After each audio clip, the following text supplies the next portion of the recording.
আচ্ছা, তাহেরে হুজুর হলো হুজুর। এখন প্রশ্ন যেটা এখানে, দ্য মিলিয়ন ডলারের question, this is the question of million dollar. কেন মিলিয়ন ডলার বললাম? যে যে জিনিসটা নিষেধ, সে জিনিসটা শুধু কি হুজুরের জন্যই নিষেধ, নাকি সবার জন্য নিষেধ? তাহলে আপনি যদি ব্যাংক থেকে সুদ খান, তো হুজুর খালি সমস্যা কি? কারণ ওই হুজুরকে তো আপনি দাওয়াত দিচ্ছেন, আপনি হুজুরকে চেয়ে কি করছেন না যে আপনি যে বক্তব্য দিবেন, আপনি যে ওয়াজ করবেন, আপনি নিজে ভালো কিনা, আপনি নিজের সুদের সাথে জড়িত কিনা চেক করেছেন কখন? করেন নাই। কেন? তারা সুরেই পাগল হয়ে গেছেন। আপনি সুরে যদি পাগল হয়ে যান, তারা মূল কথা তো আসবে না। আপনি ঠিকই তো আছে। তো তাহলে হুজুর সুদ খায়, আপনিও তো সুদ খান, আপনার টাকা তো ব্যাংকে রাখেন। তা আপনি যদি সুদ না খান, তাহলে আপনার যে উপরে যে শাসন করবে আপনাকে, সে সুদ খাবে না।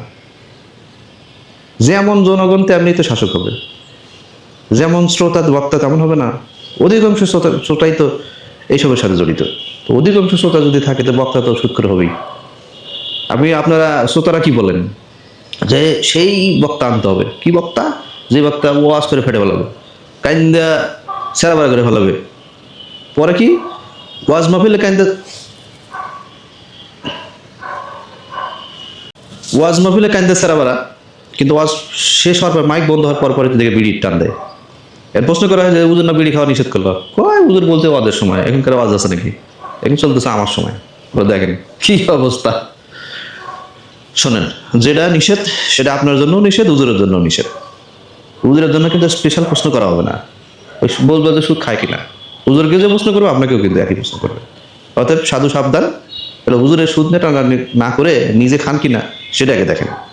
তবে আপনাদেরও উচিত, যারা ওয়াজ শুনবেন, প্রতি বছর যে ওয়াজ শুনে হুজুরদের যে দাওয়াত দেন, এই দাওয়াত দেওয়ার আগে একটা চিন্তা ভাবনা করা উচিত যে আমরা যে সবাই যে উদ্দেশ্যে হুজুরকে নিয়ে আসবো, সেই উদ্দেশ্যের জন্য প্রথমেই সিলেক্ট করতে হবে যে হুজুর সৎ, নিষ্ঠা এবং চরিত্রবান আছে কিনা। এটা খুঁজে বের করা কিন্তু এখন আহামরি কোনো কাজ না। আবার আপনি যারা ওই মাহফিলের প্রধান অতিথি এবং সভাপতি করবেন, এরা আবার ঠিক কিনা, এরা ঠিক বলতে চারিত্রিকগত ঠিক কিনা, দুর্নীতির সাথে জড়িত কিনা, সুদ ঘুষের সাথে আছে কিনা। যদি সভাপতি সেক্রেটারিও সুদ ঘুষের সাথে থাকে, তো হুজুর সুদ ঘুষের সাথে তো হবেই। এটাই তো স্বাভাবিক। নিজে ভালো হই, অপরকে ভালো হতে সহযোগিতা করি, অথবা পরামর্শ দিই। ধন্যবাদ সবাইকে এই চিন্তামূলক কথা এতক্ষণ শোনার জন্য।